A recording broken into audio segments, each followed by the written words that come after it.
आज हम add grade अभ्यास पुस्तिका कक्षा 6 विषय सामाजिक विज्ञान का जो भाग है, ये विषय भाग घा शासन और लोकतंत्र के प्रश्नों के उत्तर लिखेंगे। तो इसमें देखेंगे हम अध्याय 9। ये देखिए अध्याय 9 परिवार और समुदाय, इसके हम प्रश्नों के उत्तर लिखेंगे। तो देखते हैं अध्याय 9 का पहला प्रश्न क्या है। आइए देखते हैं। ये देखिए पहला जो प्रश्न है ये बहुविकल्पीय प्रश्न है। प्रश्न क्रमांक 1 इनमें से परिवार में शामिल नहीं है, तो उसका बी वाला टिक कर लें। बी जो ऑप्शन है वो सही है, शिक्षक शिक्षिका। अब प्रश्न क्रमांक 2 संयुक्त परिवार की अवधारणा अधिक दिखाई देती है, तो इसका ए वाला सही है, गाँवों में। प्रश्न क्रमांक 3 सहयोग का अर्थ है एक साथ काम करना, बी वाले पर टिक कर लें। अब अगला प्रश्न देखेंगे चौथा, आपके परिवार में सबसे अधिक आयु दादी की, तो इसमें दादी डी पर टिक कर लें। प्रश्न क्रमांक 5 आवासीय कल्याण समितियां कूड़े के निपटान के लिए निर्भर होती हैं, तो इसका बी वाला सही है, नगर निगम के कामगारों पर, बी पर टिक कर लें। प्रश्न क्रमांक अब छठवा है, वह संगठन जहां पर्यटकों के लिए बिक्री हेतु पारंपरिक कपड़े, लकड़ी की नक्काशी और अन्य सामान तैयार किए जाते हैं, तो इसका उत्तर है बी हस्तशिल्प सहकारी संगठन, बी पर टिक कर लें। सातवां है पारंपरिक भारतीय परिधान बनाने में इस रेशे का उपयोग नहीं होता था, तो डी वाला कृत्रिम रेशा, डी पर टिक कर लें। प्रश्न क्रमांक 8 वास्तविक जीवन में अधिकतर कहानियों में परिवेश से संबंधित दृष्टांत दिए जाते हैं, इसका बी वाला सही है, बी पर टिक कर लें, ग्रामीण परिवेश के। प्रश्न क्रमांक 9 हलमा परंपरा का उद्देश्य धरती माँ की सेवा करना है, इसका अक्षरशः पालन किया है, तो इसका ए वाले पर टिक कर लें, भील समुदाय ने। प्रश्न क्रमांक 10 समाज की मूलभूत और प्राचीन इकाई है, तो इसका उत्तर है सी परिवार। अब हम रिक्त स्थान को कंप्लीट करेंगे, रिक्त स्थानों को भरोगे। ये देखिए प्रश्न क्रमांक इसे पढ़ने से पहले हम देखेंगे रिक्त स्थानों की पूर्ति कीजिए, और इसमें देखिए ये ब्रैकेट में कोष्टक में शब्द दिए, इनके माध्यम से हमें रिक्त स्थान भरना है। देखिए पीढ़ियाँ, कर्तव्यों, लचीली, समुदाय, आवास, परिवार, ज़रूरतों, अंग्रेजी, पदमश्री, भागीदारी, इनका उपयोग करके हमको ये रिक्त स्थान भरना है। तो देखते हैं पहला रिक्त स्थान। ये देखिए मनुष्य की मूलभूत आवश्यकताएं भोजन, वस्त्र और आवास हैं, तो इसमें आवास भराएगा। अगला है बी परिवार की आवश्यकताओं को पूरा करने के लिए इसके सदस्य प्रायः अपनी ज़रूरतों को त्याग देते हैं, इसमें आएगा ज़रूरतों। अगला प्रश्न है सी संयुक्त परिवार में अनेक पीढ़ियाँ एक साथ रहती हैं, पीढ़ियाँ आएगा। डी है दैनिक अभ्यास से बच्चे पारिवारिक जीवन में भागीदारी करना सीखते हैं, भागीदारी। ई है अपने धर्म या कर्तव्यों का पालन करना भारतीय संस्कृति का एक महत्वपूर्ण सिद्धांत है, इसमें ई में कर्तव्यों लिख लें। एफ है एक जाति या इसके उपविभाजन को भी एक समुदाय कहा जाता है, समुदाय लिख लें इसमें। जी है संवत 2019 में शिवगंगा आंदोलन के महेश शर्मा को पद्मश्री सम्मान से सम्मानित किया गया, पद्मश्री लिख लें। एच है पारिवारिक संबंधों का वर्णन करने के लिए अंग्रेजी भाषा में बहुत अधिक शब्द नहीं है, अंग्रेजी लिख लें। आई है भारतीय संस्कृति की नैतिक मूल्यों की सीख का आधार परिवार है, परिवार लिख लें। जे है रामायण एक लचीली संकल्पना है, लचीली लिख लें। अब हम अगले जो प्रश्न उत्तर हैं अति लघु उत्तरीय, उनके प्रश्नों के उत्तर लिखेंगे। दिए गए चित्र को देखकर नीचे लिखे प्रश्नों के उत्तर दीजिए। तो ये देखिए चित्र दिया हुआ है, अब इसको देख के हमें निम्नलिखित प्रश्नों का उत्तर देना है। जैसे पहला प्रश्न है दर्शाया गया परिवार किस प्रकार का है, तो इसका उत्तर दर्शाया गया परिवार में दादी, माता, पिता, चाचा, चाची, भाई बहन तथा चचेरे भाई और बहन दिखाई दे रहे हैं, इसलिए यह एक संयुक्त परिवार है। प्रश्न क्रमांक दूसरा है चित्र में कौन से वृक्ष दिख रहे हैं, इसका उत्तर है चित्र में नारियल के वृक्ष दिख रहे हैं। प्रश्न क्रमांक 3 परिवार में सदस्यों की संख्या कितनी है, तो इसका उत्तर है परिवार में सदस्यों की संख्या 8 दिखाई दे रही है। प्रश्न क्रमांक है 4 परिवार में महिला और पुरुषों की वेशभूषा क्या है, उत्तर है परिवार में महिलाओं ने साड़ी पहनी हुई है और पुरुषों ने धोती और कमीज पहनी हुई है। प्रश्न क्रमांक 5 है बुजुर्ग महिला कौन है और वह क्या कर रही है? उत्तर है बुजुर्ग महिला दादी है और वह स्वेटर बुन रही है। प्रश्न क्रमांक 6, परिवार में सदस्यों के बीच संबंध किन मूल्यों पर आधारित होते हैं? तो इसका उत्तर है परिवार में सदस्यों के बीच संबंध आपसी प्रेम, देखभाल और सहयोग और अंतर निर्भरता पर आधारित होते हैं। अब अगला प्रश्न, ये प्रश्न क्रमांक 7, आपके क्षेत्र में किस त्यौहार पर मेले का आयोजन होता है?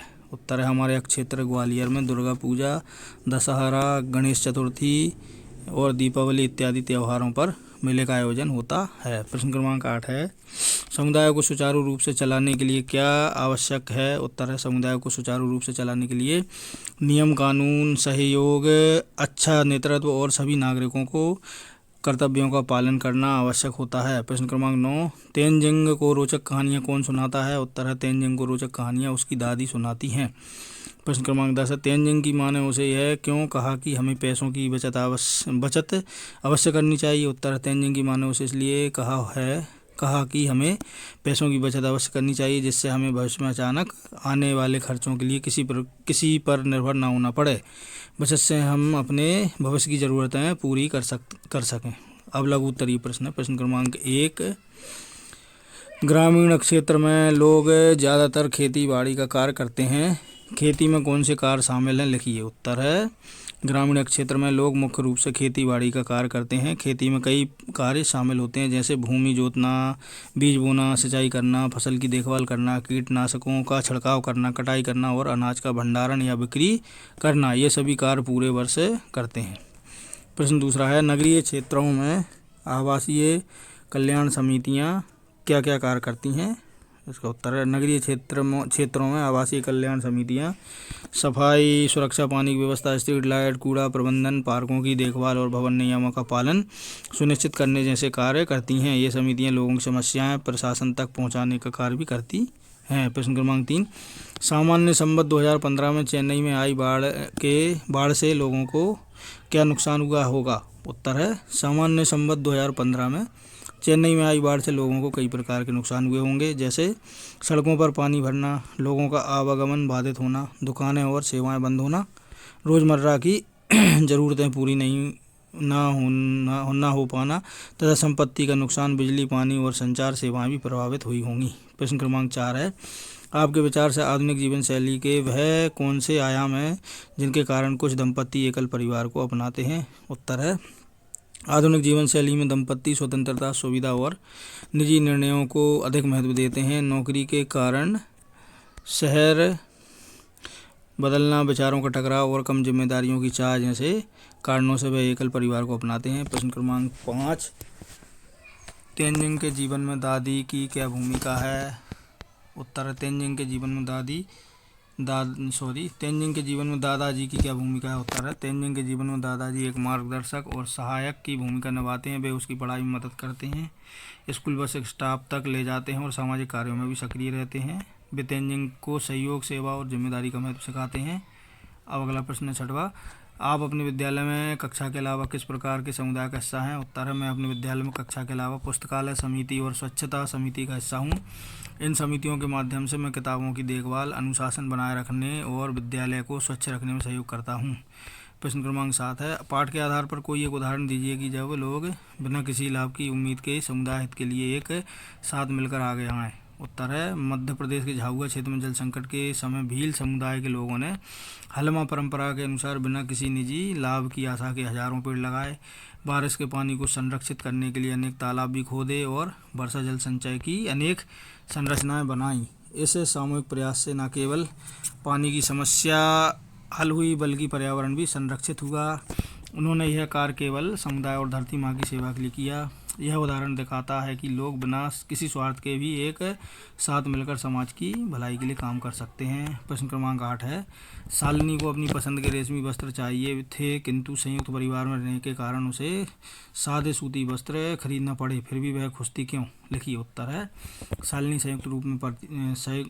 संयुक्त परिवार में रहती थी। जब परिवार की आर्थिक स्थिति ठीक नहीं थी तब सबके लिए साधारण सूती वस्त्र खरीदे गए। शालिनी को अपनी पसंद के रेशमी कपड़े नहीं मिल पाए, फिर भी वह खुश थी, क्योंकि उसे यह महसूस हुआ कि परिवार में एक दूसरे की ज़रूरतों को समझना और उनके पास जो भी है उसे आपस में साझा करना अधिक महत्वपूर्ण है। उसे इस बात की खुशी थी कि परिवार के सभी सदस्यों को नए कपड़े मिले, भले ही वह उसकी इच्छा के अनुसार ना हो। प्रश्न क्रमांक 9, बच्चे अधिक से अधिक दायित्वों का निर्वहन करना कैसे सीखते हैं? उत्तर है, परिवार और समुदाय के सहयोग से बच्चे दायित्वों का निर्वहन करना सीखते हैं। परिवार में बुजुर्गों की सेवा, छोटे भाई बहनों की देखभाल और घर के कार्यों में सहभागिता से ही वे जिम्मेदारी समझते हैं। समुदाय में सहयोग और नियमों का पालन उन्हें सामाजिक दायित्वों के प्रति सजग बनाता है।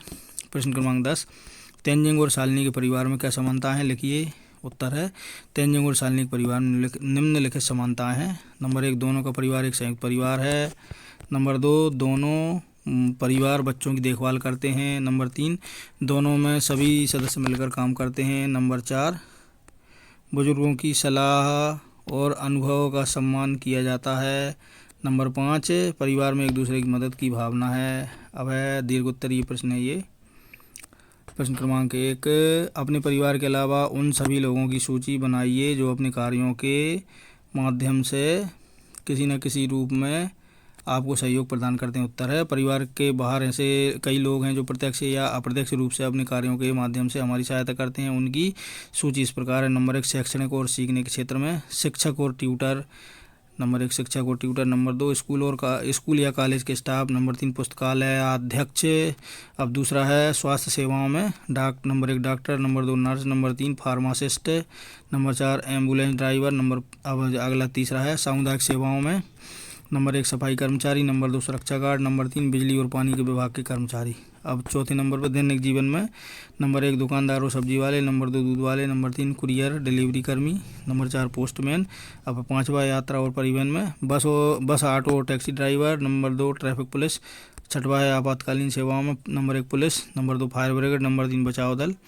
यह लोग अपने कार्यों के माध्यम से हमारे जीवन को सरल, सुरक्षित और आरामदायक बनाते हैं। उनका सम्मान और आभार व्यक्त करना हमारी जिम्मेदारी है। प्रश्न क्रमांक 2, कुछ ऐसी परिस्थितियों का वर्णन कीजिए जहां आपने देखा और अनुभव किया है कि समुदाय के सहयोग से लाभ होता है। इसके बारे में लिखिए और चित्र बनाने का प्रयास कीजिए। अब है उत्तर, समुदाय के संयुक्त प्रयास से लाभ होने के कई उदाहरण देखे जा सकते हैं। यहाँ एक उदाहरण दिया गया है, देखिए, वृक्षारोपण अभियान। हमारे कस्बे में पार्क को हरा भरा बनाने के लिए सभी लोग मिलकर वृक्षारोपण अभियान में शामिल हुए। सभी ने मिलकर पौधे लगाए, उनकी देखभाल की और पानी दिया। इसके परिणाम स्वरूप पार्क सुंदर और हरा भरा हो गया। बच्चों को खेलने के लिए अच्छी जगह मिली और वायु भी शुद्ध हो गई। यह सब केवल सामूहिक प्रयास से संभव हो पाया है। नोट, सभी विद्यार्थी पार्क का चित्र अपने शिक्षक व सहपाठियों के सहयोग से स्वयं बनाने का प्रयास करें। अब प्रश्न क्रमांक 3 है, आप अपने परिवार को 3 पीढ़ियों की जानकारी एकत्र कर वंशावली का चित्र बनाइए। ये देखिए, परिवार की 3 पीढ़ियाँ का चित्र, परिवार की 3 पीढ़ियों का चित्र। ये देखिए, सबसे ऊपर है परदादा, फिर परदादी कस्तूरी देवी, परदादा हैं रमेश चंद, दादा अनूप कुमार, दादी बसंती देवी। शिक्षक हैं दादा हस्तशिल्प महिला संगठन की सदस्य हैं।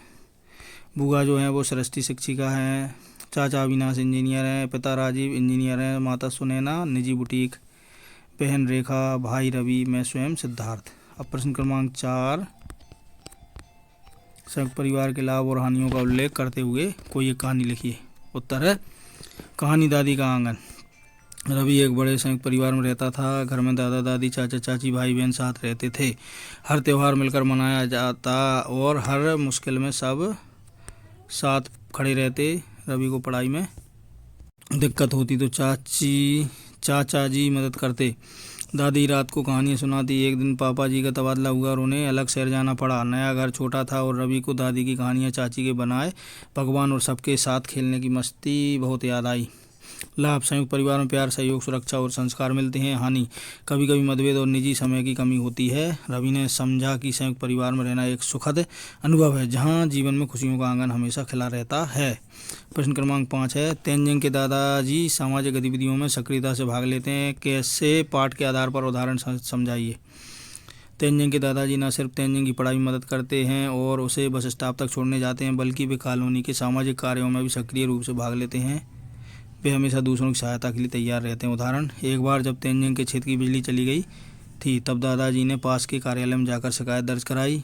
एक बार तूफान में पास के घर को नुकसान हुआ, तब उन्होंने आसपास के परिवारों से धन एकत्रित कर उस घर की मरम्मत करवाने में मदद की। इससे यह सिद्ध होता है कि तेनजिंग के दादाजी एक सजग, सक्रिय और सेवा भावना से प्रेरित नागरिक हैं, जो अपनी समुदाय के हित में हमेशा तत्पर रहते हैं। इसी के साथ हमारा अध्याय 9 यहाँ पर संपन्न होता है। यदि आपको हमारा ये वीडियो अच्छा लगा तो वीडियो को लाइक करें और हमारे चैनल को सब्सक्राइब जरूर करें। धन्यवाद।